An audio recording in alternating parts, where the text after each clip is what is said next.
আপনার প্যান্ট তৈরি হয়, আমাদের যে জিন্স প্যান্টগুলো আছে না এগুলা, এই জিন্স প্যান্টগুলো তৈরি হয়। আবার আপনার মনে কি এই মেয়েদের গেঞ্জি, আবার ওই আবার কি বোঝেন না ওইটা আর কি, ওইটা কোনটা?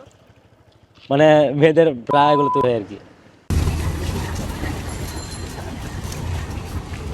হেরা মেয়েদেরকে নিয়ে বাইসে বাইসে দেখে দেখে কাজ পারো না বল, যারা কাজ পারে চেহারা না সুন্দর হলে তাদেরকে নেয় না। জি ভাইয়া, চেহারা লাগবে, বডি বাড়া লাগবে ভাইয়া, লেখাপড়া লাগবে। আচ্ছা, আপনি কি মনে করেন আপনি সুন্দর বা আপনার বডি বাটা ঠিক আছে কি মনে হয়?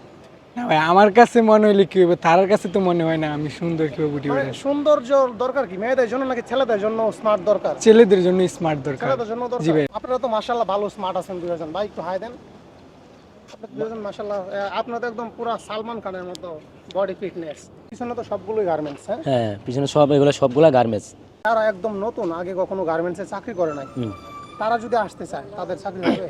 আসসালামু আলাইকুম প্রিয় দর্শক, আজকে আমি আছি চট্টগ্রাম কর্ণফুলী ইপিজেটে। তো আজকে আমি ঘুরে ঘুরে দেখবো এবং আপনাদেরকে দেখাবো, এবং এখানে যারা চাকরির জন্য আসছে তাদের সঙ্গে কথা বলবো। আসলে চাকরি কি খুব সহজে নেওয়া যায়, নাকি চাকরি নেওয়া অনেক কঠিন, এবং চাকরি নিলে শুরুতে বেতন কেমন পাওয়া যায়, কারা চাকরির জন্য আসবেন কারা আসবেন না, এ টু জেড জানতে পারবেন এই ভিডিওতে। তো আমরা শুরু করি। তো বন্ধুরা, আমি সকাল সকাল বের হয়ে গেলাম চট্টগ্রাম কর্ণফুলী ইপিজেটের উদ্দেশ্যে।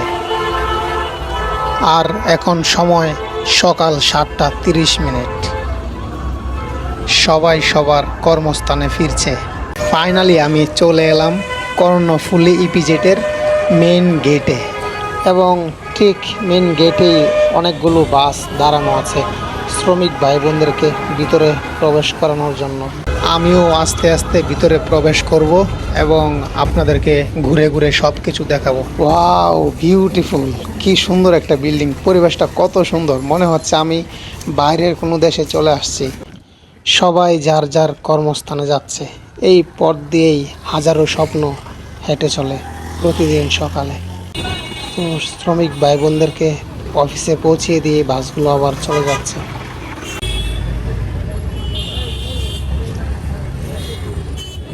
আজকের ওয়েদারটাও অনেক সুন্দর, একদম হৃদয়ে ছুঁয়ে যাওয়ার মতো। এই ট্রাকগুলো দিয়ে গার্মেন্টসের যত প্রোডাক্ট আছে সব কিছু বন্দরে নেওয়া হয়। আসসালামু আলাইকুম। ওয়ালাইকুম সালাম। ভাই তো চাকরির জন্য আসছিলেন? হ্যাঁ জি।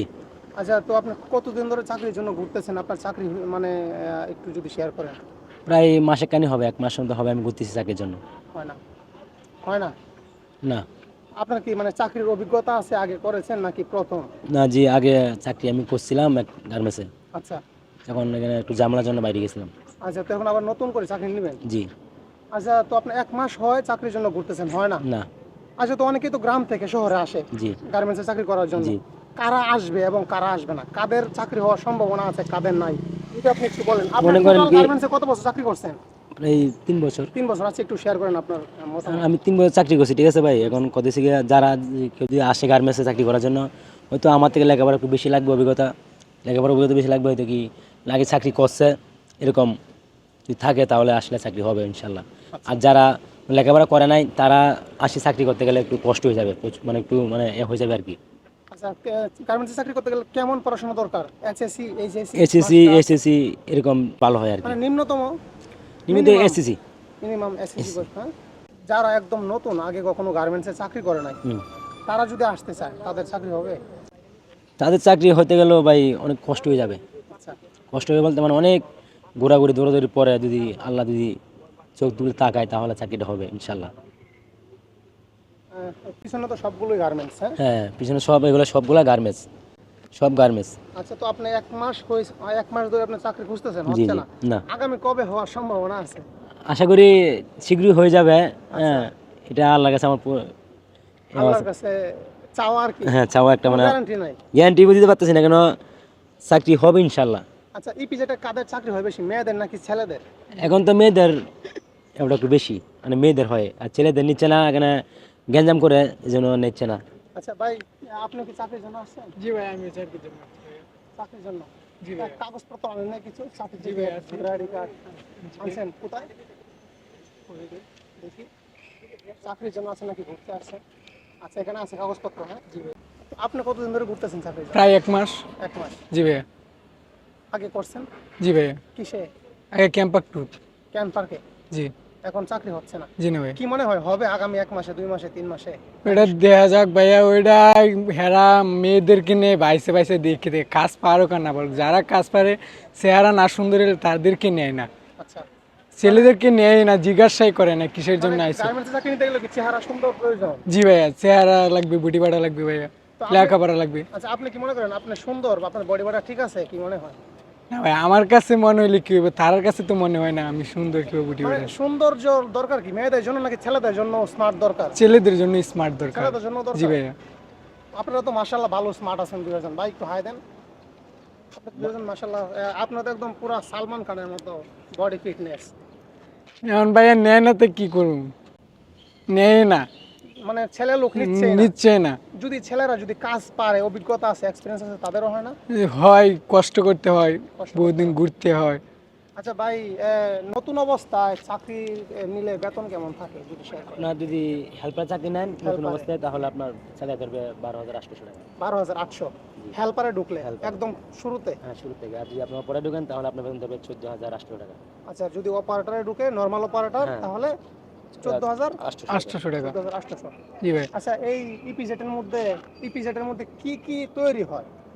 যেমন প্যান্ট, শু, গেঞ্জি, কি শার্ট, জ্যাকেট, এইসব আর কি। শু শু তৈরি হয়? শু হ্যাঁ, শু তৈরি হয়। শু তৈরি হয় আপনার, মানে শু জুতা? শু জুতো আর কি। হুম। আর আপনার প্যান্ট তৈরি হয়, আমাদের যে জিন্স প্যান্টগুলো আছে না, এগুলা, এই জিন্স প্যান্টগুলো তৈরি হয়। আবার আপনার মনে কি এই মেয়েদের গেঞ্জি, হুম। আবার ওই আবার কি বোঝেন না ওইটা আর কি, ওইটা কোনটা? মানে মেয়েদের হয় আর কি, আচ্ছা আচ্ছা আচ্ছা বুঝতে পারছেন? আচ্ছা। ছেলেদের মেয়েদের সবার কাপড়ই তৈরি হ্যাঁ, হয়? সবার কাপড় তৈরি হয়, কিন্তু একদম শু জুতা সহ? সুজ দেওয়া সহ, কিন্তু আপনার ছেলের সংখ্যাটা একটু কম নিচ্ছে, আচ্ছা। কিন্তু মেয়ে একটু কম নাকি অনেক কম? অনেক কম নিচ্ছে। আর আপনার মেয়ে সংখ্যাটা একটু বেশি নিচ্ছে। আচ্ছা। মেয়ে হেল্পার হোক আর অপারেটর হোক, মানে কোয়ালিটি হোক, যেই হোক, মানে একটু বেশি নিচ্ছে তো এটা। আপনি কি মনে করেন আসলে চাকরিটা কি ছেলেদেরকে দেওয়া বেশি গুরুত্বপূর্ণ নাকি মেয়েদেরকে? আমার জানার মতো হয় মনে হয় ছেলেদেরকে দেওয়াটা গুরুত্ব বেশি। কেন, আমরা যদি বিয়ে করি, মেয়ে নিয়ে বউ নিয়ে আসি, তো আমরা গার্মেন্টস চাকরি করতে পারবো না। আমরা তো বউ নিয়ে আসছি কি বাসায় রাখার জন্য, হ্যাঁ, আমাদেরকে রান্না বাড়া করে খাওয়ার জন্য। এখন দেখা যাচ্ছে আমরা আসি, আমাদের রান্না করা লাগতেছে? আমাদের রান্না লাগতেছে, আমাদের ওয়াইফ চাকরি করতেছে। এখন তো এটা তো হবে না, এটা তো আমরা মানতে পারতেছি না। কেন, আমরা ছেলেরা যদি বেকার থাকি তাহলে তো এটা বাথরুমে ইয়ে করতে হবে। এই জন্য আমরা চেষ্টা করতেছিলাম আমরা নিজেরা চাকরি করার জন্য। এখন তো আমাদেরকে নিচ্ছে না তো এটা। তো বন্ধুরা, অনেক কিছু দেখলাম, অনেকজনের সঙ্গে কথা বললাম। আসলে চাকরি নেওয়াটা খুবই কঠিন, যতটুকু বুঝলাম অনেক কঠিন। মানে চাকরি মানে সোনার হরিণ। একটা সময় মানুষ গার্মেন্টসের চাকরিকে নিন্দা করতো, মানে চাকরি নিতে চাইতো না গার্মেন্টসে, যে গার্মেন্টসে চাকরি করে কিন্তু এখন এই গার্মেন্টসের চাকরিটাই পাওয়া যাচ্ছে না। শত শত মানুষ ঘুরতেছে, যেটা আপনাদের নিজের চোখে দেখলেন। তো বন্ধুরা, এখন আপনাদেরকে দেখাবো ব্যবজা মেডিকেল। এই ইপিজেটের আন্ডারে একটা হাসপাতাল আছে, আমরা এখন সেখানেই যাচ্ছি। এই ইপিজেটে কর্মরত যত শ্রমিক ভাই বোনেরা আছে, তারা যদি কোনো দুর্ঘটনার সম্মুখীন হয়, যদি কোনোভাবে আঘাতপ্রাপ্ত হয়, তাহলে তারা এই মেডিকেলে আসে। এটা তাদের জন্য একদম উন্মুক্ত, এখানে তাদেরকে সুচিকিৎসা দেওয়া হয়। বন্ধুরা, আশা করছি ভিডিওটা আপনাদের কাছে ভালো লেগেছে। তো আজকে এই পর্যন্তই। আমি এখন বাসার দিকে রওনা দিলাম এবং ইতিমধ্যে আমি মেন রোডে চলে আসলাম। আমার পিছনেই কর্ণফুলী ইপিজেটের মেন গেট দেখতে পাচ্ছেন। তো ভিডিওটা ভালো লাগলে লাইক, কমেন্টস, শেয়ার করতে ভুলবেন না এবং পরের ভিডিও দেখার জন্য অবশ্যই চ্যানেলটা সাবস্ক্রাইব করে বেল আইকনটা অল করে দিন।